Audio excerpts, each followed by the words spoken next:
जपो नारायण नारायण हरि हरि जपो नारायण नारायण हरि ओम नमः नारायण ओम नमः नारायण हरि ओम नमः नारायण हरि ओम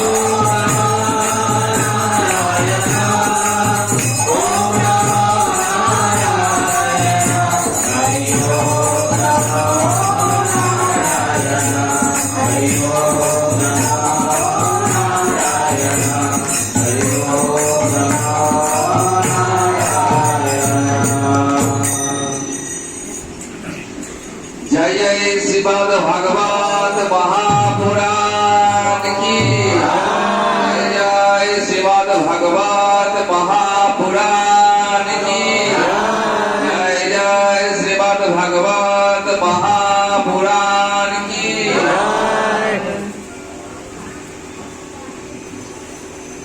चित्रकेतु कृष्ण भजन करे অসাধারণ শক্তি লাভ করলেন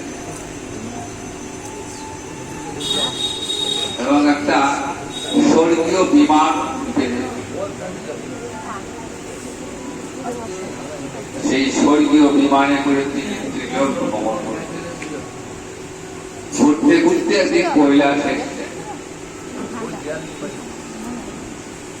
এসে দেখছেন, কৈলাসে বিমান থেকে দেখছেন মহাদেব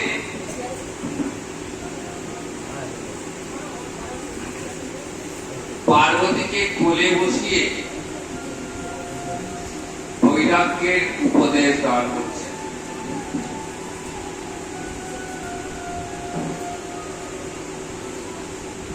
চিত্রকেতু এটা দেখে একটু মুচকি হাসলেন, বললেন প্রভু যে আবার কেমন বৈরাগ্য, স্ত্রীকে কোলে বসিয়ে বৈরাগ্যের কথা বলছো। মহাদেব কোনো কথা বললেন না। অন্যান্য সবাই যারা ছিলেন তারা কেউ কিছু বললেন না, কিন্তু দেবী পার্বতী গতকাল শুনেছেন তো প্রতিনিন্দা করার ফলে কি করেছিলেন, সেই দেবী পার্বতী যখন মহাদেবের নিন্দা শুনেছেন না, চিত্রকেতুকে বললেন তোমার এত বড় সাহস যে তুমি দেবাদিদেব মহাদেবের কর্মের বিচার করছো।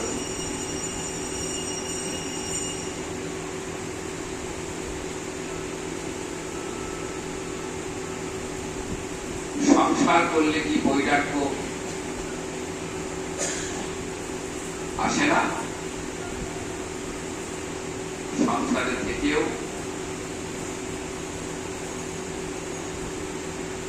বৈরাগ্য আনা যায়। মনটাকে বিষয় থেকে দূরে সরিয়ে রেখে মনটাকে গোবিন্দ চরণে দাও, আর দেহটা বলতাম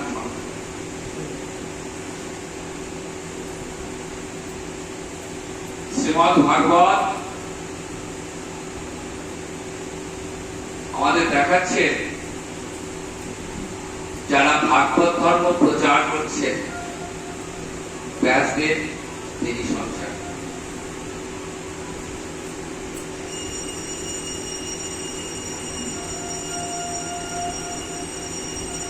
তবে তো ব্যাসপুত্র এসে শুনতে পেলেন,